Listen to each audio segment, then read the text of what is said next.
लोकसभा चुनाव 2024 के मद्देनजर समाजवादी पार्टी के राष्ट्रीय अध्यक्ष अखिलेश यादव ने बीते शनिवार को बिजनौर लोकसभा सीट पर चुनावी जनसभा को संबोधित किया।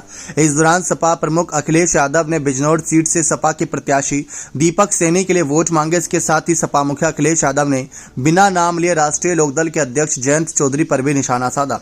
सपा मुखिया अखिलेश यादव ने जयंत चौधरी का बिना नाम लिए उन पर निशाना साधते हुए यहां पर कुछ बड़ी बातें कह दी। अखिलेश यादव ने जयंत पर तंज कसते हुए कहा कि जाने कौन सा पैकेज मिला गया, हम तो शतरंज नहीं जानते लेकिन थोड़ा बहुत जानते हैं। लेकिन बीजेपी की घोड़े की 2.5 चाल से वे दल पता नहीं कहां चला गया, जिनसे लड़कर हम लोगों ने उनको जिताया। आज वह दल पैकेज पाकर उनके साथ खड़े हो गए। इसलिए यह चुनाव आपके और हमारे भविष्य का चुनाव है। बिजनौर में चुनावी सभा को संबोधित करते हुए अखिलेश ने कहा कि सोचिए, कभी ये लोग जो 400 पार का नारा दे रहे हैं, अगर 400 जीत गए तो काले कानून लागू हो जाएंगे। वहीं अगर 400 जीत गई तो हमारी आपकी खेती और खेत में उगने वाली चीज ये बड़े बड़े उद्योगपतियों के हवाले कर देंगे।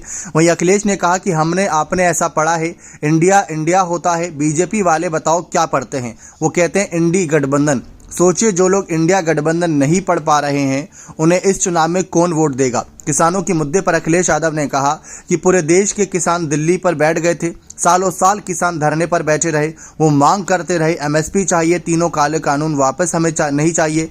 तब आपने देखा कैसे फोर्स लगा दी गई, कील लगा दी गई, बॉर्डर पर किसान गर्मी सर्दी बरसात में बैठे रहे। इन्हीं के आंकड़े बताते हैं कि 10 साल में 1 लाख किसानों ने आत्महत्या की है। जहां किसान दुखी है, नाराज है, वहीं ये सरकार हमारे नौजवानों के साथ, उनके भविष्य के साथ खिलवाड़ कर रही है। जयंत चौधरी पर भी लगातार हमला बोला यहां पर अखिलेश यादव ने, और साथ ही साथ ये भी कहा कि जो हमारे साथ आकर रुपए बन गए थे वो घोड़े की 2.5 चाल से किधर जाके गिरे किसी को नहीं पता। दरअसल एक समय जयंत चौधरी ने खुद को कहा था कि वे चवन्नी नहीं है जो पलट जाएं। इसी पर तंज कसते हुए अखिलेश ने कहा कि वह हमारे साथ रुपए बन गए थे। बने रहे चैनल के साथ। बहुत बहुत धन्यवाद।